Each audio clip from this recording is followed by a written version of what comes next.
So good morning, everyone. So it's 9 o'clock. So this is our last ADF Spotlight session in this year. I'm really pleased about that, Geertjan, you jumped into Andreas' session because he has a customer meeting today. So Andreas' session would be switched to January. And I'm lucky that you are here and to tell us about Oracle Jet. And if anybody has some questions, you can post all the questions in the chat. At the end, we will open also the Q&A session. So I hand it over to you, Geertjan, and you can start. Thank you, and thank you very much for letting me present about Oracle Jet, the JavaScript Extension Toolkit. I'm looking forward to talking to you, to this group, and to having this broadcast, because a lot of interesting things have happened recently, and I want to share with you what Jet is about and what it can do for you and the ideas behind it. The Oracle Cloud Platform and the cloud in general consists of many different parts. We talk about the mobile cloud service, we talk about process cloud service, documentation cloud service, all kinds of different cloud services. But when we talk about the cloud, what we are really talking about is data. And when we talk about data, what we want to do with data is not simply store it in the cloud, but visualize it and work with that data and create applications that interact with that data and present it in useful ways to customers, to users of our data. So this is the place of Oracle Jet, Oracle JavaScript Extension Toolkit. And if you go to oraclejet.org in the browser, you'll get to the page. And Oracle Jet is all about giving you components, giving you patterns, and giving you ideas and concepts to make interesting and useful visualizations on top of data that you have stored in the cloud. So concretely, these are the graphs and charts, or a subset of them, that Jet gives you out of the box to interact with data and to visualize data and to present data in interesting ways within applications. At the moment, obviously, everyone who does anything with browser-based application development is confronted with an enormous amount of choices. So typically there's Angular out there, but there's also Backbone and Ember and Meteor and Ext and Knockout. There's all kinds of different application frameworks or libraries as a basis of JavaScript-based applications. There's Browserify and Require for modularity. There's a whole range of different build systems. There's a whole bunch of different choices that typically we need to make before we can even begin developing our applications. And what Oracle Jet tries to do is take the best and most granular parts of those different choices and encapsulate them within one toolkit and present them in a coherent way so that a developer can get started quickly with these different libraries. Typically, as you can see on the slide, the choices are difficult. But what Jet tries to do is say, let's take a subset that are relevant for large enterprise type applications and combine them and focus on requirements first. So before making those kinds of choices, we need to look at convention over configuration, which of the frameworks and libraries enable us to work in that way, which of the frameworks and libraries help create applications that support responsive design so that the resolutions of the application changes depending on the screen size.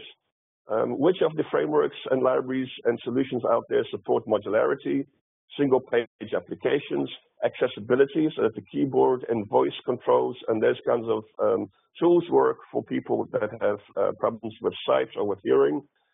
Which of the different solutions out there support internationalization and security? What kinds of support is there for performance optimization? And also the importance of conforming to standards and of having very good documentation, tutorials, and support as well. And when you look at all those different frameworks and libraries out there, there are three kinds of concerns in general that are part of Oracle Jet and that we have taken out of those different options that are out there. have bundled within the Jet toolkit. And one of those is require.js. So anyone doing large enterprise type applications in JavaScript will be using require or some kind of modularity solution. Also, a popular two-way data binding solution is Knockout. And a third aspect is to think about responsive JavaScript instead of responsive CSS, because with if you do media queries with CSS, what you find is that the content of the DOM is not loaded and unloaded dynamically. Instead, the content in the DOM is either shown or hidden. And we need something more robust and more useful than that. And within Oracle Jet, we have a responsive JavaScript solution. So these are kinds of kind of building blocks underneath Jet. Now, Jet itself is this, on the one hand, built on top of those existing libraries, and on the other hand, provides those additional JavaScript components for visualizing data. So these are all jQuery UI components that provide charts and graphs and those kinds of things. The basis of Jet is, so as I've mentioned, Jet, those components that I've shown in the beginning, plus many more, jQuery and jQuery UI to provide those JavaScript components. So those are the building blocks of those components. Then Knockout for data binding, Require for modularity, and Hammer for touch on mobile devices. Jet is therefore not a completely new concept. It is based on existing concepts and existing libraries. And also, very importantly, it is focused on being enterprise ready. So all of those requirements I showed in the previous slide are catered to. And thirdly, Jet is modular, meaning that any piece of this can be removed and anything can be added. So, for example, I've made several examples and demonstrations with Jet components within an Angular application. So any part of it can be removed and anything can be added to it. It's a very flexible toolkit. Therefore, we cannot talk about Jet as being a library, because if it was a library, it would be jet.js, and it's not that. You can see it's a whole bunch of different JavaScript libraries. It's also not a framework, because a framework implies something that is complete and that provides end-to-end support for absolutely everything. And instead of that, Jet is a toolkit. This is why we have a T, JavaScript Extension Toolkit, not framework, not library. It's a toolkit. So it's a collection of existing open source libraries. It's a collection of different patterns and approaches and techniques. And it's a bunch of very useful components for visualizing data. And what's interesting is that Oracle has been using this toolkit, Jet, for the past 3 years already. So it's actually been in existence for 3 years. We've been building up experience internally for 3 years.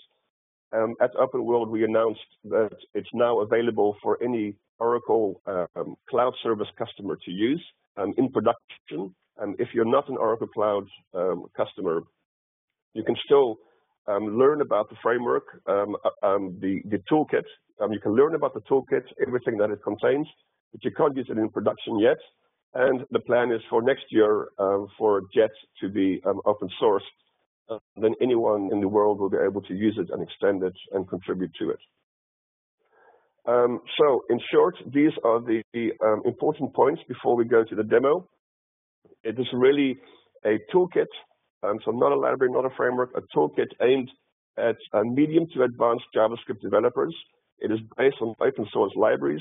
It is very strongly focused on data visualization, which is why it is very interesting for cloud data.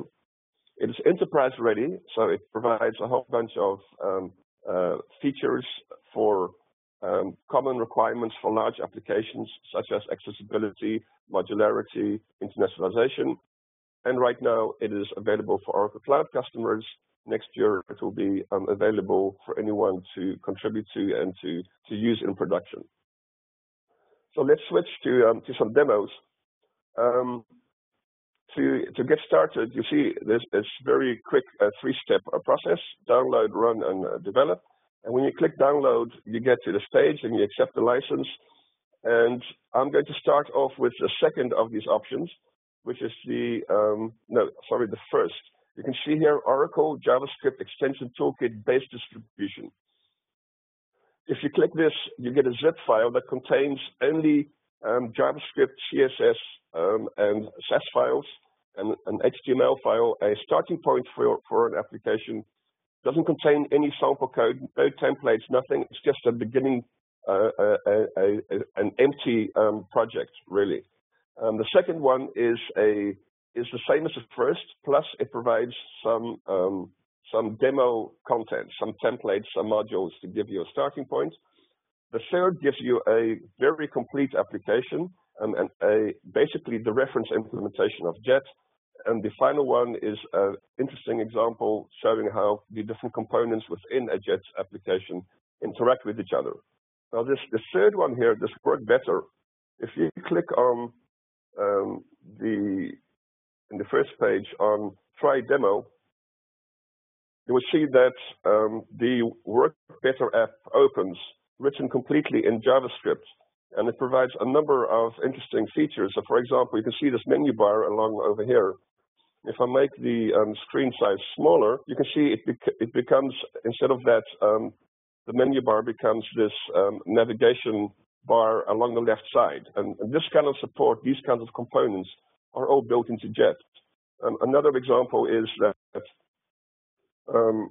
when we go into one of these characters here, and you look at the performance, you can see these charts are used here. So this application is a employee management system. And if you were to create this kind of application, then JET would be a very good choice because it uses all these existing best design practices, and it uses require, it uses knockout, and it gives you all of these charts and graphs and so on. So it's a really compelling solution in terms of being a technology choice for working with this kind of data, with customer data, with employee data, with data you have in the cloud that you want to visualize in interesting ways, as you can see in this application. And also, if you want to create an application that should also be deployable to a mobile device. To switch to some examples, if we had chosen that first option, so had we chosen Oracle JavaScript Extension Toolkit and gone into NetBeans, and if you then go to HTML5 JS application, you can choose here, select template, and browse to that zip file. You will have Oracle JET zip. You can browse to that zip file, and NetBeans will unzip that zip file and create a project from it. So I've already done that. And what I have right now is a completely empty project. It doesn't actually contain anything except for JET itself. You can see here, I just have this to-do write content, which comes from the index file. But for the rest, you can see here, we have a libs folder that contains folders for each of the JavaScript libraries that are part of JET. So Crossroads is a routing solution, Hammer is for touch, History is for navigation, jQuery, Knockout is for the data binding, Require is for the modularity. In addition, you see this folder OJ, and these are simply the Oracle JET components. So you can see here a data grid, a button, a chart. These are all jQuery UI components that have accessibility built into them for creating your applications. For the rest, you can see here there's a CSS folder, and it contains also the outer UI styles that are in here, and some common styles and images and things like that. And then you've got a SAS folder for pre-compiling and post-compiling the CSS, and that is all that that particular zip file provides. Now, how to go from that to a working starting point for creating a JET application? That's what I want to demonstrate. So let's go in here, and what is very interesting, in that OJ folder, there is a template. Now, this is main template.js. This is part of that that zip file that you get here. When you've downloaded the zip file, you will have all those JavaScript libraries, plus you will have this main template.js. And this is a typical require configuration file. So anyone who knows anything about require will immediately recognize this. This provides the entry points to the application, ending with a require block here. And this is completely standard require code that you see here, providing the entry points to the application, as well as all the paths to all the different JavaScript libraries that you're going to want to use. So let's take this. So this is our starting point. Now take this and I'll copy that into this JS folder. I'm putting it there because all of the paths that you see in here are now correct. You can see here this points to lids, knockout, and this is lids, knockout. And I can click on this and I can see, okay, there it is. So we have our main template file here. I can call it whatever I like. I'll call it here main, for example, or anything else. And now we need to hook this into our index file. So this is the entry point into the application. So I'll just drag it from here. I'll drop it into the index file.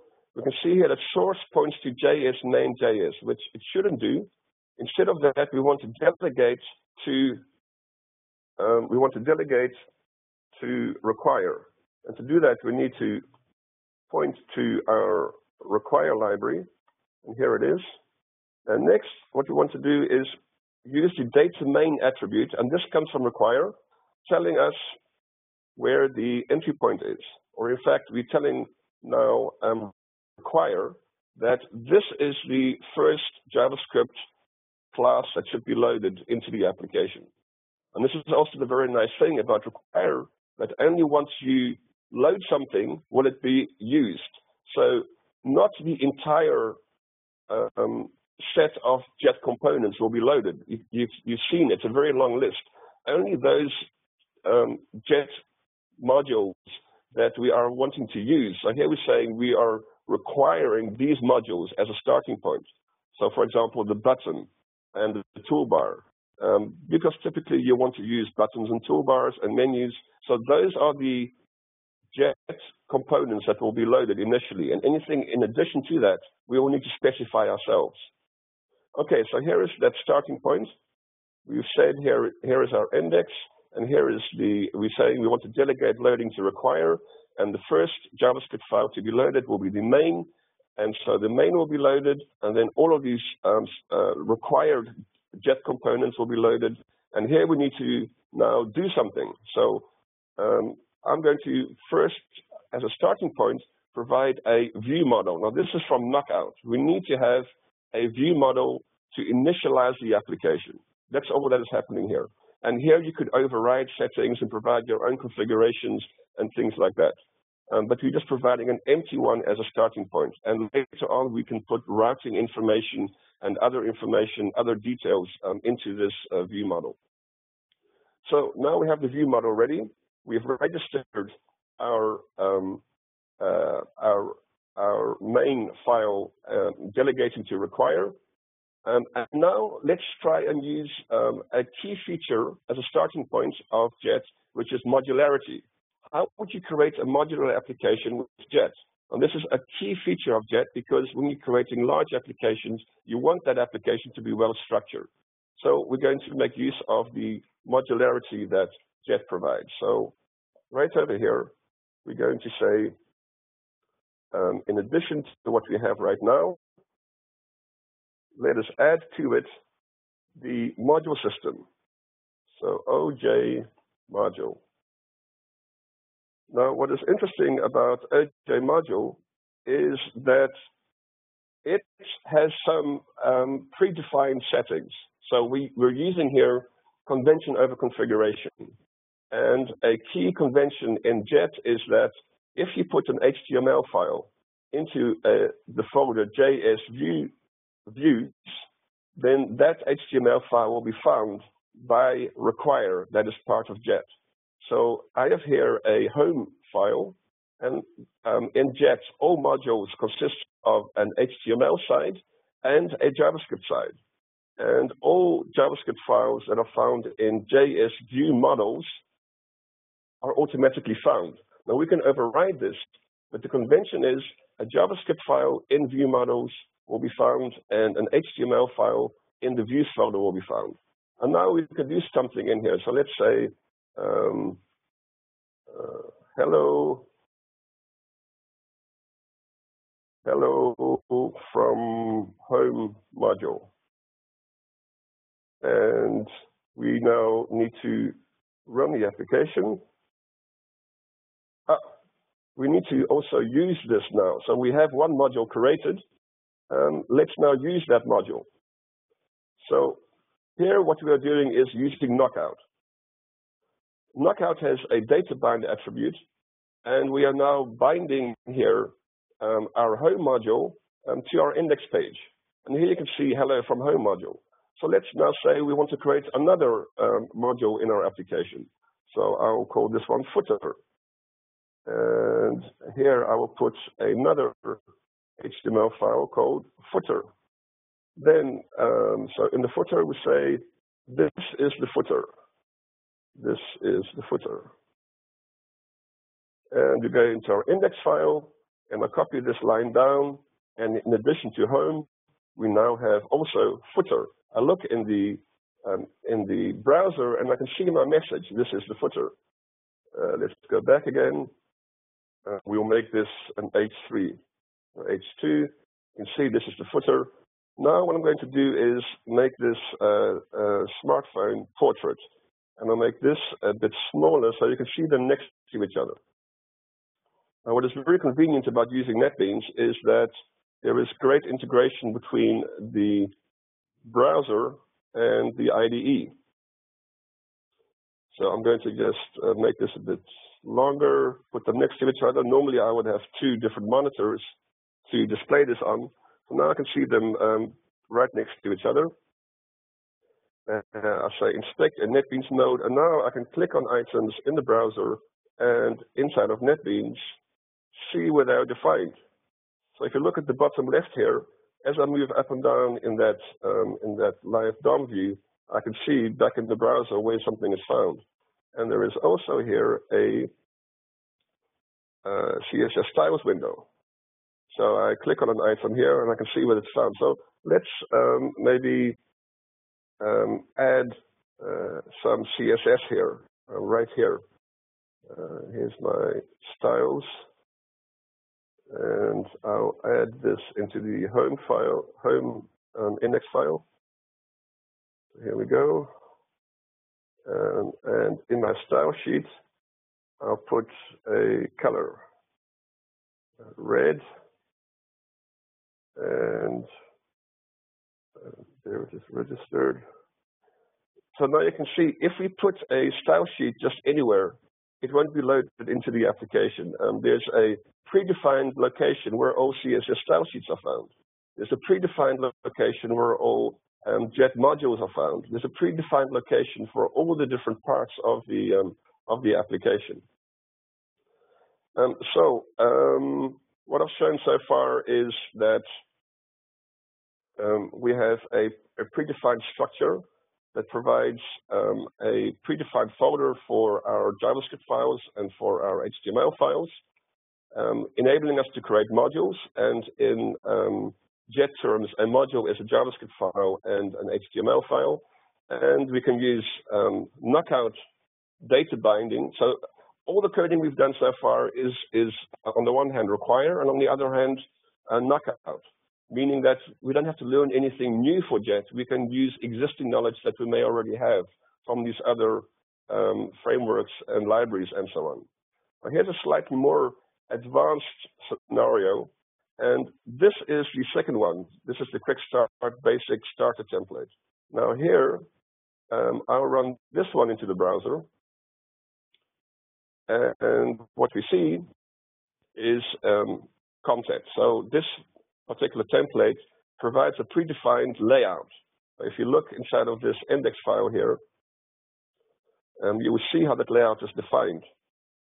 And part of JET is a responsive layout with concepts like an application drawer, so that if we make this smaller, we will see this drawer over here. So that is defined here. You can see this application drawer. There's the main content area, and here you can see exactly what I showed before. Here we have this navigation content, and we've bound that to a particular module. So here is that module. So here's the name of the module. And again, we're using data bind to load the different parts of the page and to make the application in that way more understandable and easier to work with because it's broken down into smaller pieces. If we take a look at the header, for example. So here is the the header along the top. So let's make it large again. So this whole concept up here, the menu bar and the toolbar, all defined in here. And what is convenient about using NetBeans, you don't have to use NetBeans, but you can use any editor or IDE you want, since it's simply a front-end toolkit. But you can see that we have here code completion, and you can see there's documentation built into this. And there's also code completion for the properties of each component. Now here I'm using, you can see here this data bind, and that I showed before, I'm using here a component called OJ dialog. And now when I use code completion, I get properties that relate to OJ dialog. Now if I change this to OJ chart, then in the code completion, I will see a different set of items. So these items that are in the code completion are shown based on which current component I'm using from Jet. If I choose data grid, then again, I will see here a different set of properties made available. So this kind of support is really useful in learning about Jet and in being productive with it once you're familiar with it. Now, in this slightly more complex application, you can see we have a number of different templates here. So these are all HTML files. You can see that they're in a folder called templates. So this is not the default folder. And you can also see that the JavaScript files are not in that folder called view models. This one is not in the folder called views. In this case, what's been done is that the default location has been overridden. If we go into the main JS, you can see again this exactly the same kind of file as I showed earlier, except this is much more involved now. And one thing is we have overridden those default locations for the JavaScript files and for the HTML files. And we've overridden the default suffix, which is no suffix, and provided our own suffix. And here is routing information. So you can see in the browser, in the toolbar, as we click on different items in the menu bar, what you can see here in the URL, it changes. So now it says library, now it says graphics. Now this is routing. And again, normally, if you're creating your application without Jet, what you would need to do is find your own routing solution, find your own data binding solution, find your own components, and somehow connect them together. And what Jet does is it says, here is your routing solution, here is your binding solution, here's your modularity, it's all there. So what's also very, very important to be aware of is there is a cookbook that provides all the information you need for extending these applications that we have now created. So I'm now in the cookbook, and you can see these data visualizations here that I showed in the slides. But what is important and very useful is that each of these components that you see in the cookbook, there is complete JavaScript and HTML. You can see here the HTML side, and you can see here the JavaScript side is provided directly in the cookbook. So let's take an example of how we can integrate something from the cookbook into our application. So here is our dial gauge. This is one of the components. It's a gauge. You can see that I can move it around. But what is also interesting is that you can change this gauge live directly inside of this page. And you can see that there's here a KO observable set to 50. So this is why we can see the default value here is 50. So let's change the default value to something different and apply changes. So now it's 150. You can see here, okay, yeah, I can see here, it's set to 150. So now I can change it here. So what this means is you can use the cookbook as a kind of scratch pad. You can change code directly in the page, and once you're happy with it, you can copy it into your application. So let's do that. We have here our home module. So we're going to use this skeleton home module. So here's this content right now. It's got a JavaScript side and it's got an HTML side. So I'll delete the content that is there right now. So now it's empty. I'll go to the cookbook, and here I can see is my HTML. I can copy it, and I'll paste it in here. And what I can see here is that we're using a component called dial gauge. And let's make it a bit more readable by indenting that a bit. Let's edit the toolbar. And okay, so here you can see We have dial gauge, and again, the code completion is available directly for this. We have dial gauge. You can see there's a value called gauge value. So now we look at the JavaScript here, and you can see here there's this require block, and there's an apply bindings, and you can also see here there is the gauge value. So we can copy from here as much as we want. So I think this is all we need, and we can paste it into our JavaScript site. So this is in the home.js. And now we look inside of our page, and it doesn't load because we have not loaded the dial gauge component. And you can see also here, we need to have OJ gauge. So we need to copy that, and we paste it in here. And now I save. I go back here, and there is a dial gauge, okay? And it's exactly as we have defined it. So now let's take the next very small step here, and let's create a label that displays the current value. So date bind, this is knockout. This is not anything magical. Text, and we bind the text of the span to the gauge value. And we close the span, and we say current value. Okay. So now we're back in the browser, and as I change, you can see that the current value updates itself because we have used knockout to bind the text of the span to the gauge value, which is the value of the dial gauge. So now let's change this from span to input.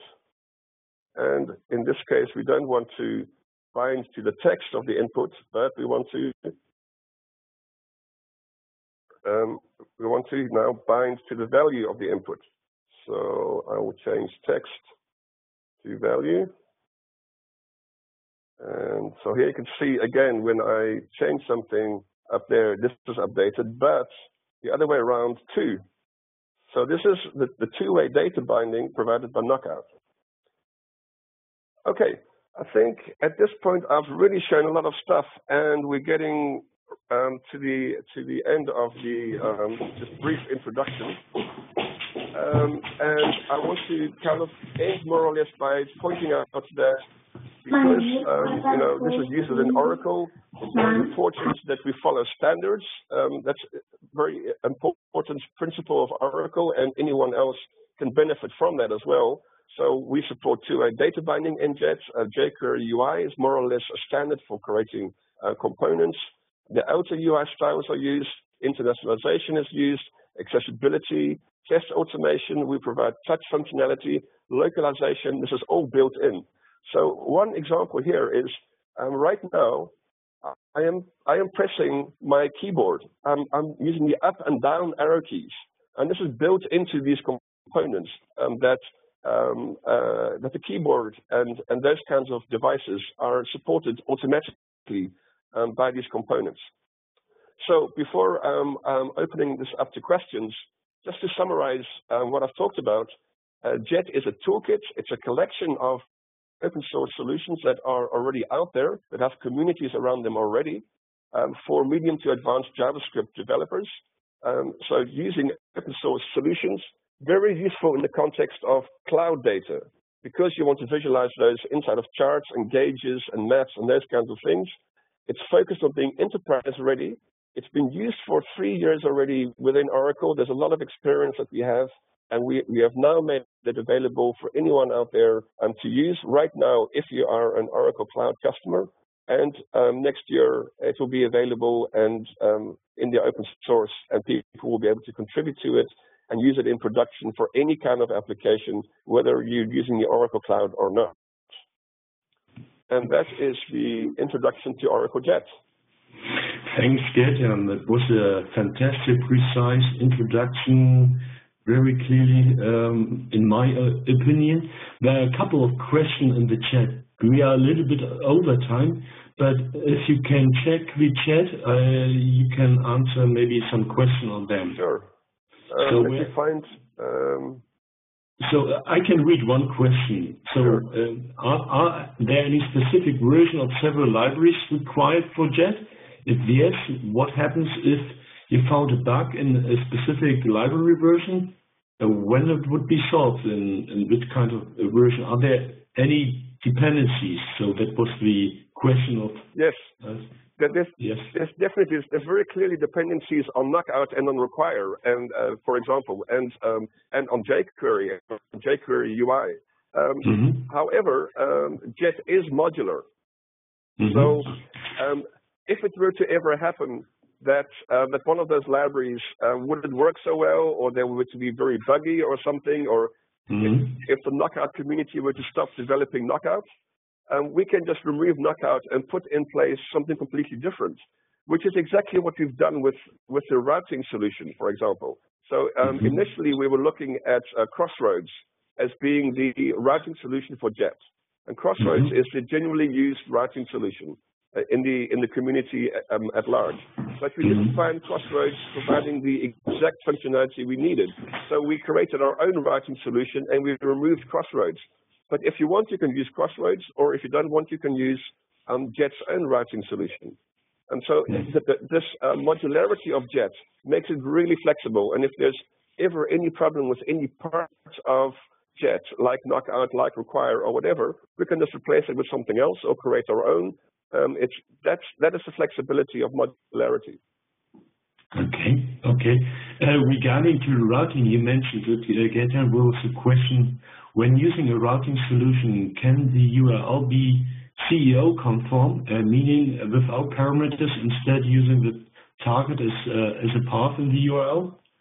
But if you look at the Oracle Jet cookbook, it's a really very, very nice to have right at the start of this project, because we have just released it to Oracle Cloud customers from Open World onwards.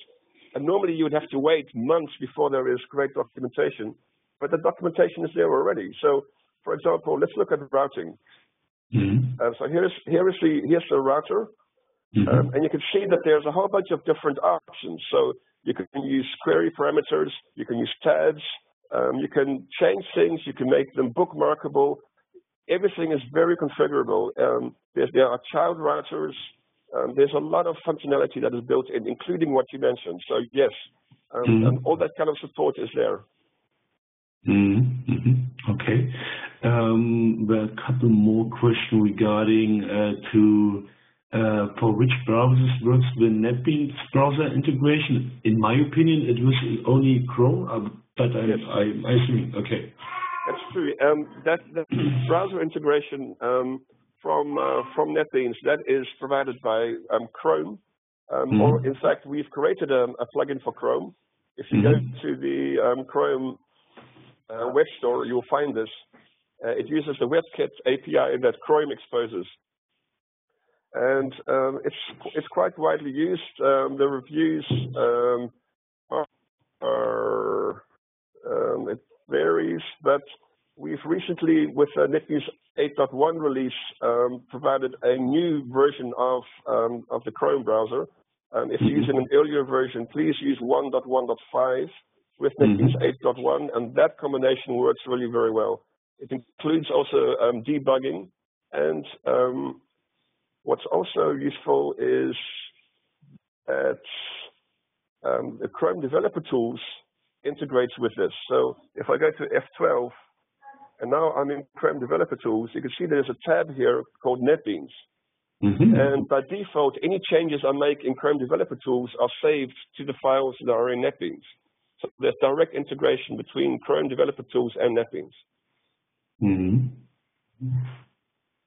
That's great. That's great.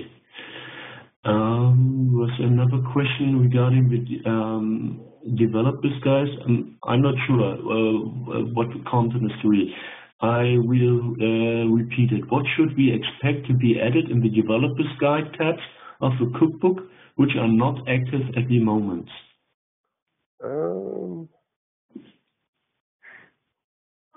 I didn't hear this. Yes, this. So in addition to this, to the cookbook and these recipes, there's also a developer's guide that you will find, and we're going to link from here see relevant pages in that guide. And here it is. Here's a developer guide. So this is also really very nice because it deals with different themes. So this is basically a complete book on require, on single page applications, on the common model, on all this accessibility and personalization. So if you want to really learn about Jet, this is a very good reference. Great. I have another question. So one question was regarding because of the limitation, Jet could be only used at the moment for cloud users, but you mentioned it in your presentation that it will be open source in next year.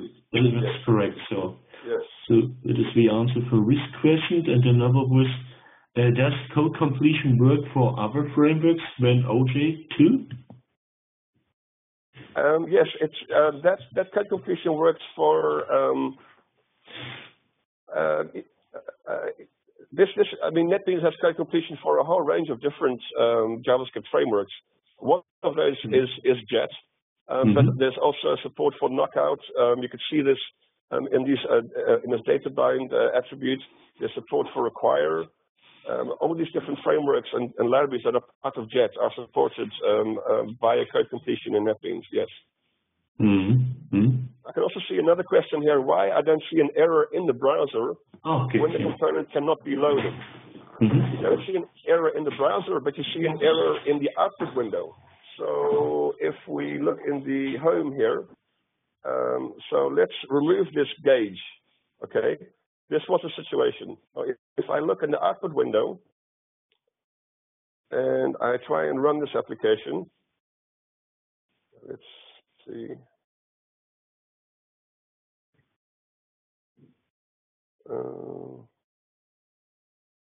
Let's close the browser. I'm afraid if I close the browser, I might also close the session. No, I would. Okay, so let's run the application again. And now we are not loading the gauge. And what you can see here is that the component cannot be found. So we can see that it's not loaded, but I mean, we wouldn't expect to see anything here. But in the output window, we can see, there's an error. So this is very useful to use this tool and to find, okay, so we're referencing something here in the HTML file. We're making use of a dial gauge, but we haven't loaded the dial gauge component. And now, once we've done that, you can see that the error is gone, and we can see the dial gauge in the browser. So you would use the output window for debugging purposes. Okay, I could see also the output console also in the Chrome tools. When I use Chrome as a Yeah, absolutely, yes, yeah.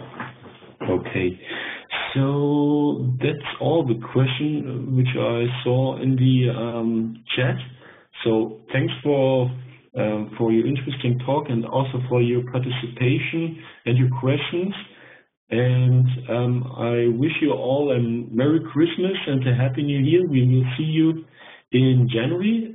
We will post your slides, and also I will post the recording to our community site on OTN, and the recording will also be available in the YouTube channel. Thank you very much, everyone, for attending as well, and Happy Christmas and New Year from Amsterdam.